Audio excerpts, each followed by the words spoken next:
Shout out to Chargers Unleashed, Sebastian Joseph Day. You know the vibes, we outside. You're listening to the Chargers Unleashed podcast with your host, Dan Wolkenstein and Jake Hefner.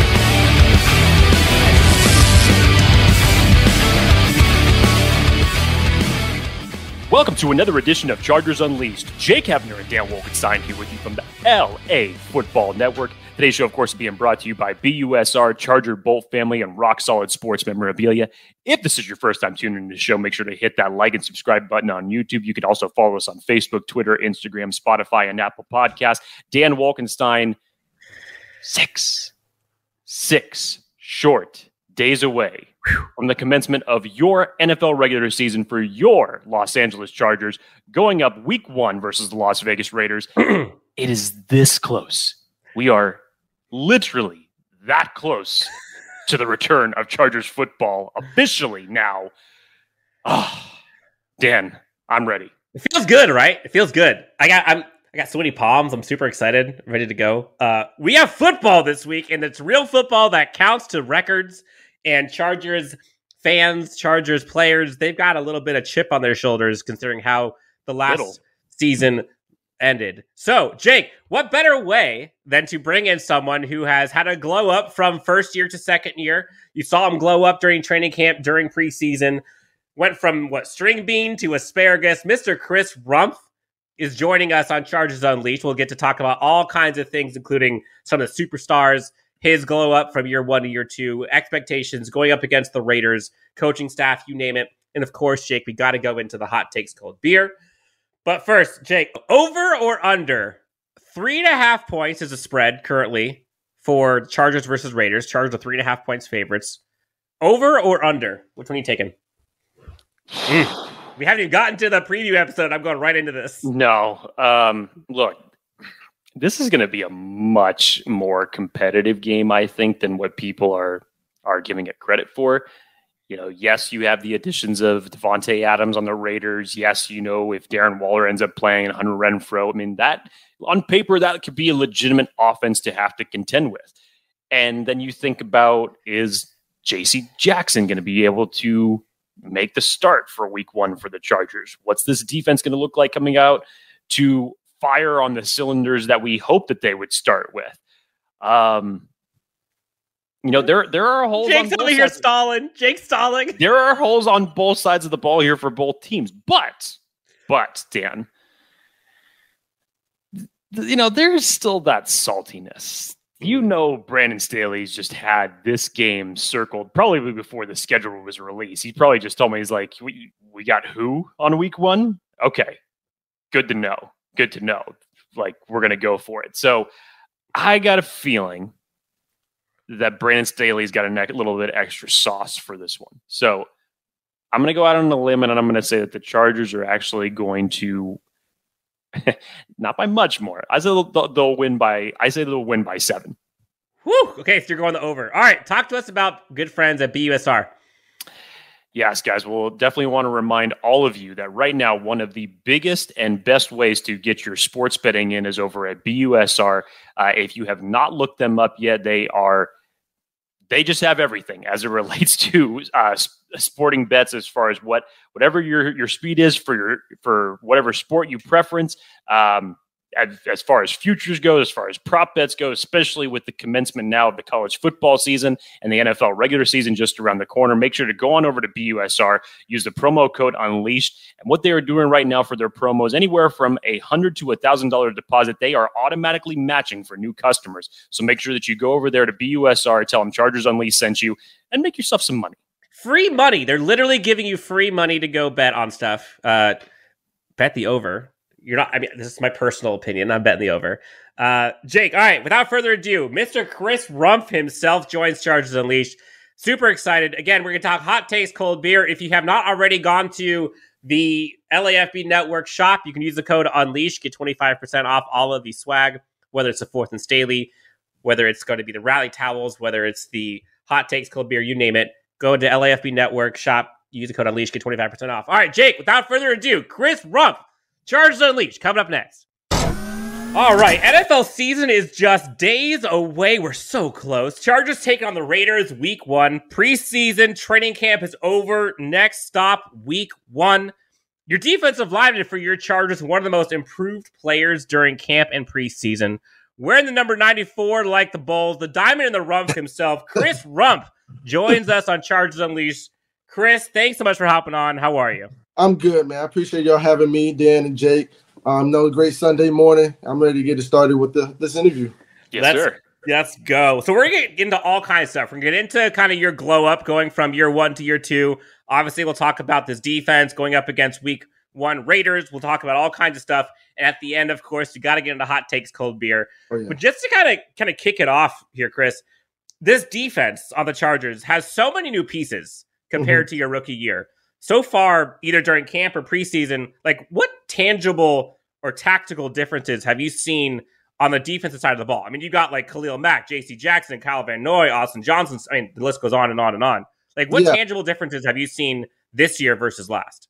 You can tell the difference in the amount of years these guys have played. Just being able to hear the talking on defense and the communication, not only on the field but in the meeting rooms. I mean, it's incredible how much knowledge these guys have. So hearing that kind of difference and just picking up that stuff, especially as a young guy, just giving me that head start before everybody else is invaluable. Now, Chris, you were one of the standouts during preseason and camp, and it's well known how you got bigger this offseason, which has obviously stood out early in your play. What were some of the things that you took away for yourself personally from last year, and what are some of the things that you hope to accomplish this year? Last year, I've said multiple times, I wasn't very confident. I didn't play like myself like I did in college and, hitting the same moves and just getting off the ball like I used to. So, coming into this offseason, working out, and then getting into training camp and preseason, the main difference is just my confidence is knowing I can do this stuff.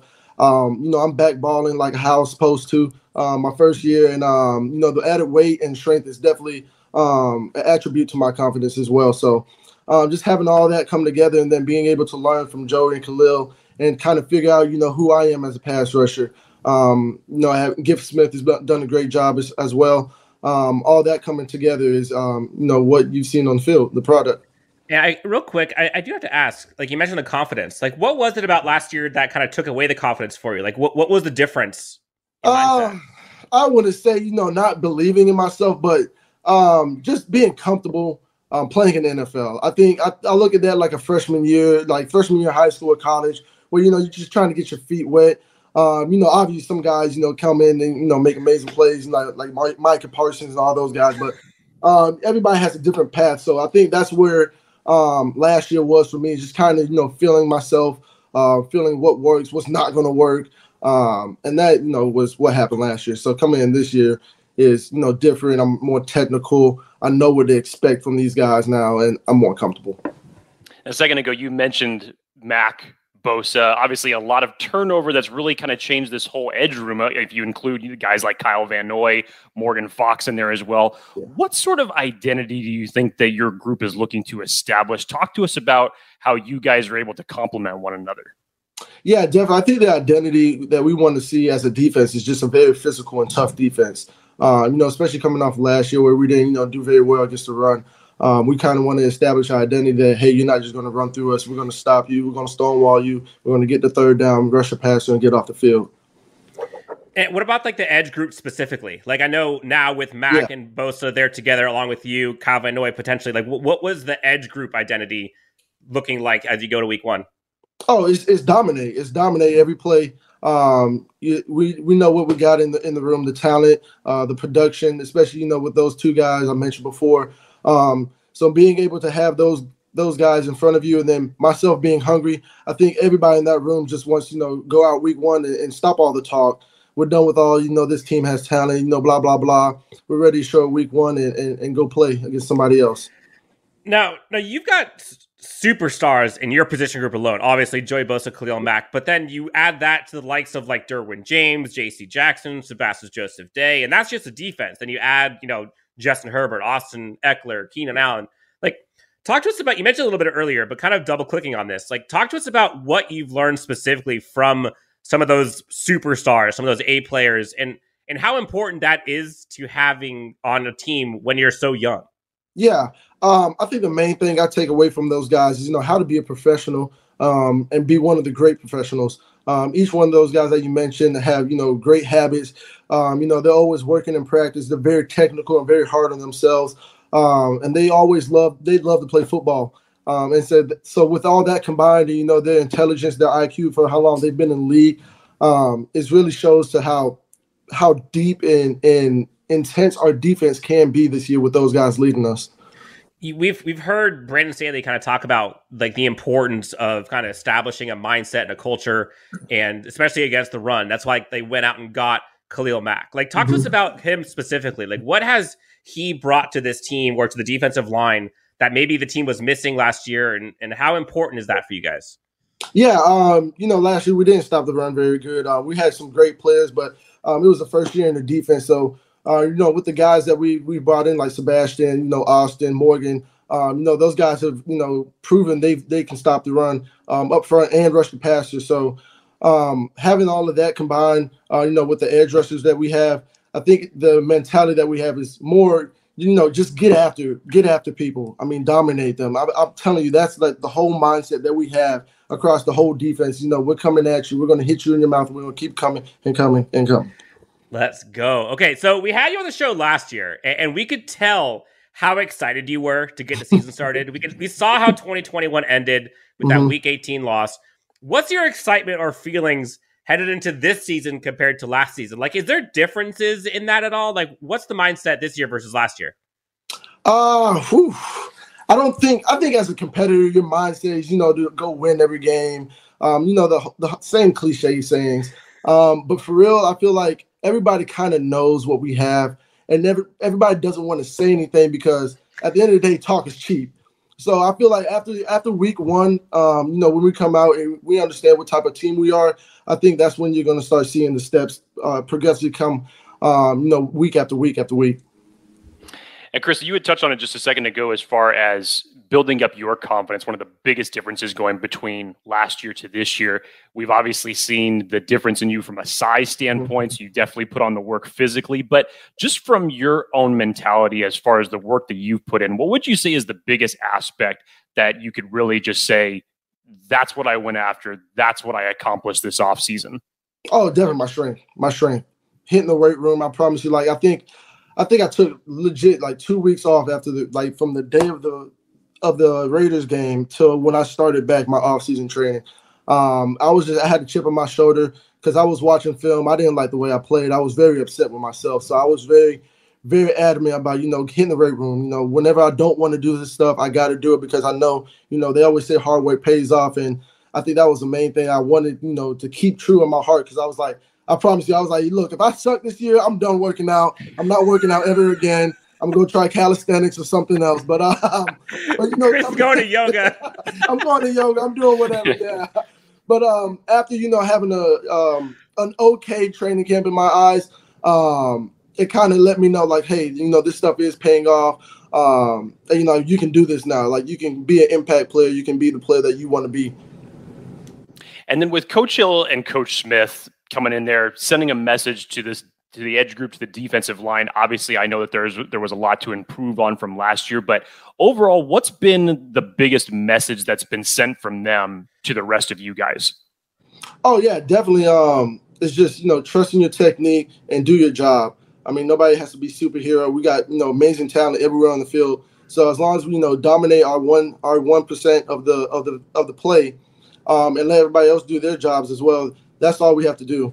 And then, with Coach Giff, it's, I love Coach Giff. He's just always talking about, going forward, running through people's face, getting those one-on-one pass rushes and winning them on a consistent basis. And, that's what separates the good from the great. So we've seen a lot of folks at camp preseason, balling out. We've seen all the mic'd up videos, which are hilarious, by the way. Thank you for doing those.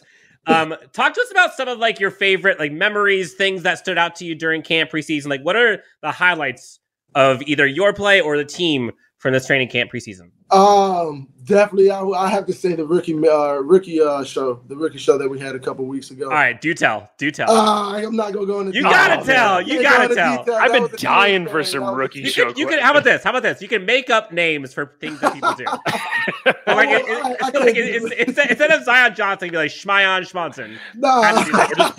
Or Player X, something like that. But it was just funny to see, the guys try to finagle their way out of singing.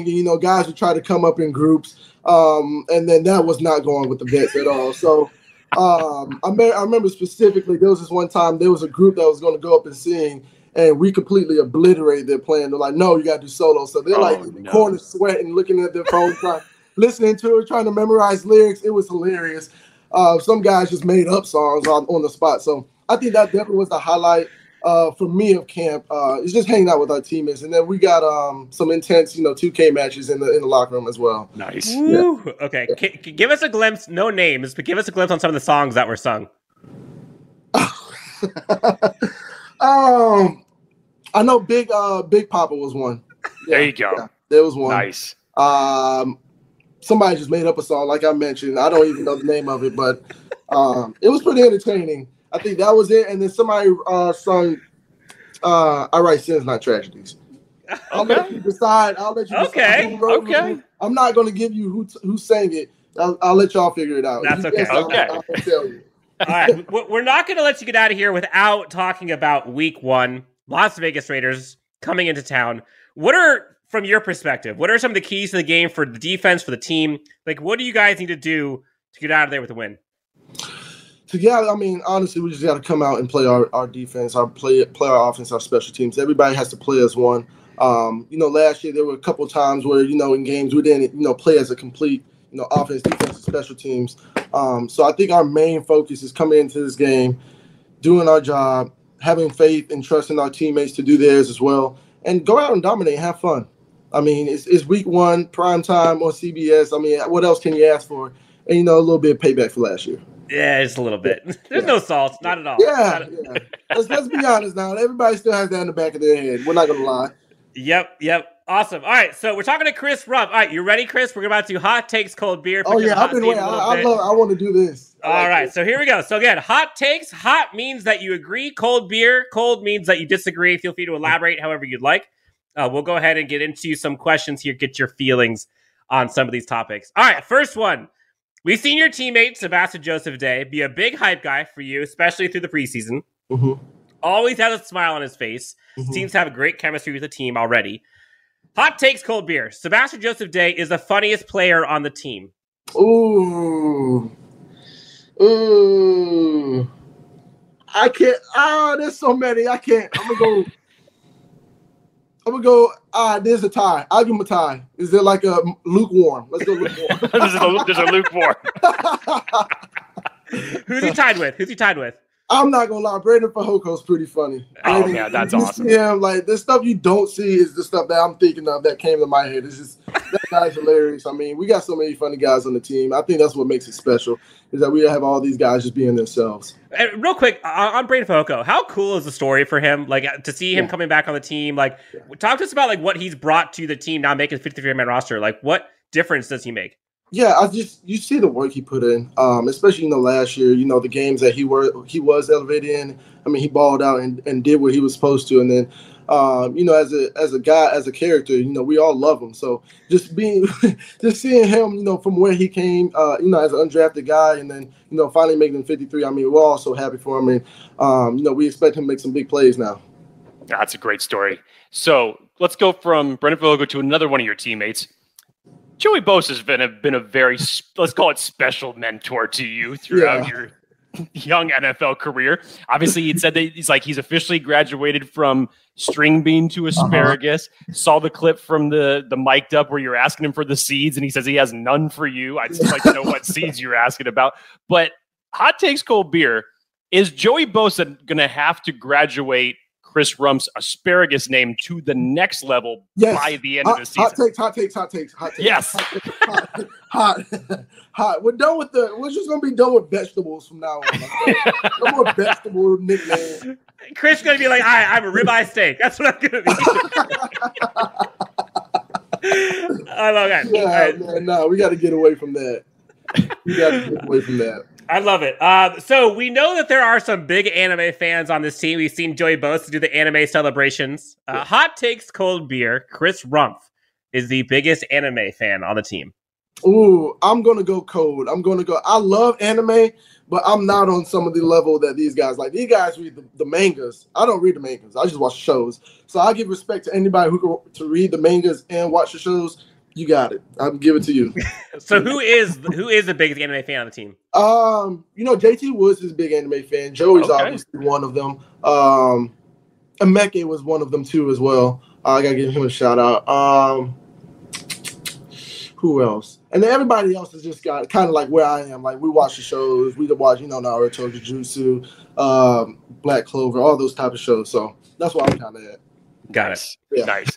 Now, it's been well documented that you got one of the more diverse taste in music on the team. Not as diverse as Brennan Fehoko does, but because of your music diversity, does Chris Rumph get the first right privilege to have the aux in the locker room? You know what? No, they don't, and I'm kind of upset about that because they hate on my music. I'm a person that I don't like playing the mainstream music that I hear on the radio all the time anyway. So I'm kind of the guy that's gonna go like on YouTube, click on the song, and then go down the rabbit hole of the underground song. So that's what I listen to. And then some people don't appreciate it. Josh Palmer, I'm not gonna say any names, yeah, I got a little bit of beef with that. That's all I'm gonna say. Nice. So, Following up on that though. Okay, so who does have, would you say, the number one spot for the aux right now? I mean, honestly, it's either DJ on the aux or DJ on the aux. Yeah. So, yeah. I mean, he wins by default. Nice. Oh, I love it. Now, question for you, last one. Family, trust, respect. Okay. Those are 3 words you hear all the time. Is that the correct order for prioritization of your motto in life? Family, trust, respect. Hot takes, cold beer. It's it's kind of the same. For me, it's faith, family, football. So that's kind of, it's the southern part of it. That's the southern motto. But I'll say that's a hot take. I'll say it's hot take. Let's go. Chris Rumph II joining us on Chargers Unleashed. Chris, thank you so much for joining us, man. This has been super fun. Oh, yeah. You're off the hot seat. Okay, anything else you want to tell the great friends of Chargers Unleashed LA Football Network before we get you out of here? Love all you guys. This is the greatest show. Y'all continue to support these guys, and we'll continue to come on. I love y'all both, fam. Chris, thank you so much. Chris Rumph will be starting number 94 with the Las Vegas Raiders game coming up in 1 week. Chris, thank you so much. Yes, sir. We're so close. Chargers Unleashed, Jake Hefner, Chris Rumph, and Dan Wolkenstein. We'll talk to you next time on Chargers Unleashed.